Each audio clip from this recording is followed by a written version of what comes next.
शौकत तरीन FIA के radar पर पैका एक्ट के तहत मुकदमा दर्ज। सोशल मीडिया पर वायरल ऑडियो लीक की बुनियाद पर मुकदमा किया गया। मुकदमे में बगावत और इश्तियाल अंगेजी की दफात शामिल। FIA साइबर क्राइम विंग में दर्ज FIR के मुताबिक मुबैना ऑडियो में तैमूर सलीम झगड़ा और मोहसिन लगारी से शौकत तरीन गुफ्तगू कर रहे हैं। मुबैना ऑडियो में बदनीयती पर मबनी गुफ्तगू की गई। मुबैना ऑडियो में शौकत तरीन ने मोहसिन लगारी को कहा कि विफाकी हुकूमत को सरप्लस बजट वापस न किया जाए। विफाकी हुकूमत ने ऑडियो लीक पर FIA को तहकीकात की हिदायत की थी। गुज़श्ता रोज हुकूमत ने गिरफ्तारी की इजाजत भी दी थी। सहाफी अरशद शरीफ कत्ल केस पर अज़खुद नोटिस केस की समाअत। GIT ने दूसरी पेशरफ रिपोर्ट जमा करवा दी। जस्टिस मुज़ाहिर नकवी ने इस्तफसार किया, जो काम आपके जिम्मे लगाया था वो हुआ या नहीं? कीनिया से कोई मवाद मिला? सरबराह GIT ने बताया कि कोई ठोस शवाहिद नहीं मिले। कीनिया ने मवाद तक रसाई नहीं दी। जस्टिस मुज़ाहिर नकवी ने रिमार्क्स दिए कि कीनिया पुलिस जिस कहानी पर तहकीकात कर रही है वो काबिल कबूल नहीं। GIT बनाने की यही वजह थी। चीफ जस्टिस ने रिमार्क्स दिए कि तहकीकात में गलतियां हुई हैं। फैक्ट फाइंडिंग रिपोर्ट जिसने लीक की उसका पता करके बताएं। जस्टिस एजाजुल अहसन ने रिमार्क्स दिए कि अरशद शरीफ को क्या दिखाया कि वो मुल्क से बाहर चले गए। तमाम कड़ियां जुड़ेंगी तो पता चलेगा कि कौन अरशद शरीफ से जान छुड़ाना चाहता था।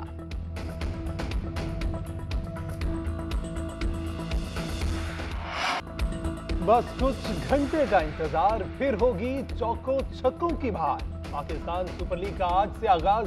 6 टीमें एक ट्रॉफी के लिए जान लड़ाएंगी। इवेंट की रंगारंग इफ्तिताही तकरीब मुल्तान के स्टेडियम में होगी।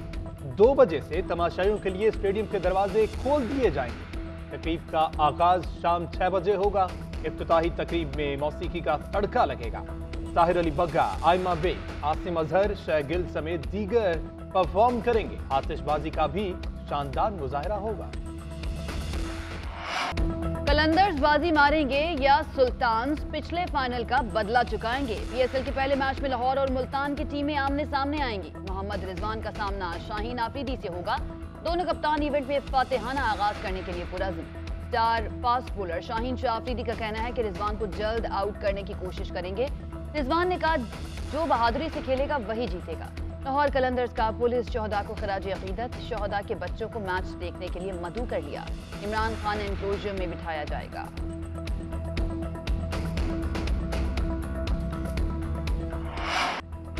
आवाज बाकमाल, लहजा बेमिसाल, अदाकारी का एक अहद तमाम हुआ। आलमी शोहरत याफ्ता हिदायतकार, अदाकार और मेजबान ज़िया मोहिउद्दीन इंतकाल कर गए।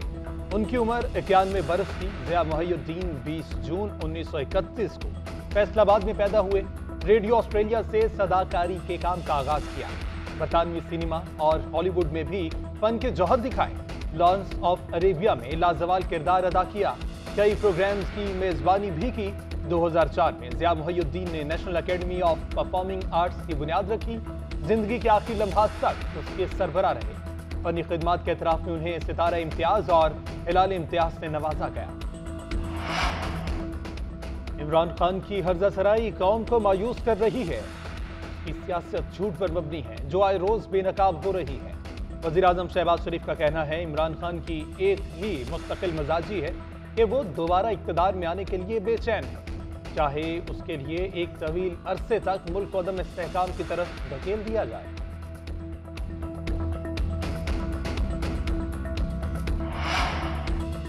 अटॉर्नी जनरल का वफाकी वज़ीर कानून आज़म नज़ीर तारड़ को खत नैब तरमीमी केस के दौरान चीफ जस्टिस के रिमार्क्स से मुताल्लिक आगाह किया। लिखा गया कि सोशल मीडिया पर चीफ जस्टिस के रिमार्क्स को हकाइक से हटकर रिपोर्ट किया गया।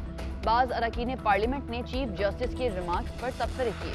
चीफ जस्टिस ने कहा था कि एक ईमानदार वज़ीर आज़म को हटाया गया। ये नहीं कहा गया कि मुल्क में एक ही ईमानदार वज़ीर आज़म था। बतौर वज़ीर कानून अरकान पार्लियामेंट को असल हकाइक से आगाह करें।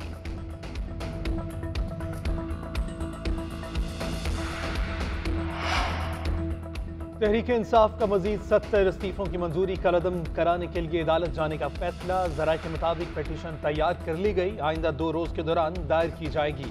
पिटीशन में इस्तीफों की मंजूरी को गैर कानूनी और जानिबदाराना फैसला करार दिया। डिसीट किए गए अरकान को बहाल करने की इस्तदा की जाएगी। ज़िमनी इलेक्शन का शेड्यूल भी मुअत्तल करने की इस्तदा की जाएगी।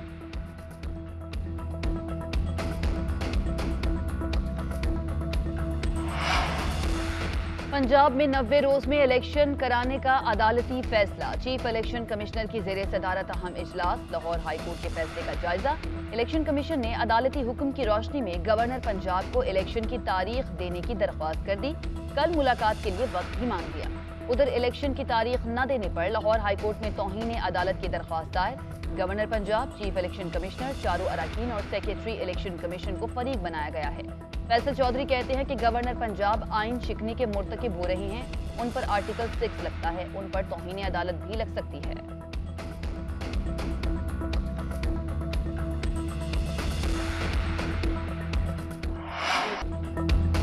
इस्तीफे तो मंजूर कर लिए मगर इलेक्शन कराने को तैयार नहीं। सियासी मुखालिफिन इंतखाबात से भाग रहे हैं। इनमें अवाम का सामना करने की हिम्मत नहीं।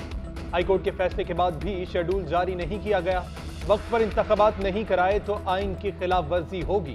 पीछे रहनुमा फवाद चौधरी कहते हैं अहमकाना पॉलिसियों के बायस माजी में मुल्क को बहुत नुकसान पहुंचा, अब भी वही किया जा रहा है। हमाद अजहर ने ट्वीट किया कि इलेक्शन कमीशन के सिर्फ 2 काम हैं जो आइन में दर्ज है, गैर जानिबदार होना और शफाफ इलेक्शन इनेकाद कराना।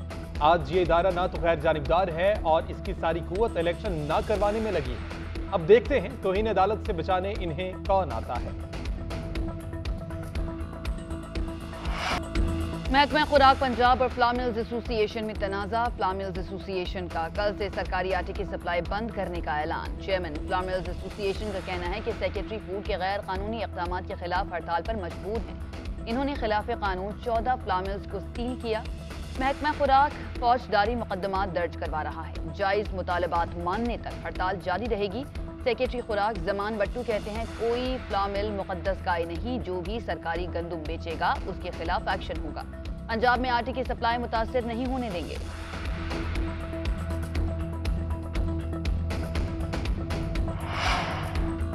सिंध असम्बली का इजलास हंगामा आराई का शिकार। इजलास शुरू होते ही पीटीआई अरकान की महंगाई के खिलाफ नारेबाजी। नुक्ता एतराज पर हलीम आदिल शेख को बोलने की इजाजत न मिली। पीटीआई अरकान का शोर शराबा। स्पीकर डाइस का घेराव कर लिया। स्पीकर आगा सिराज दुरानी को इजलास की कार्रवाई कुछ वक्त के लिए मुलतवी करना पड़ी। कहा काफी दिनों बाद इजलास हुआ, फिर शोर शराबा शुरू हो गया। अपोजिशन लीडर हमेशा गड़बड़ करके चले जाते हैं।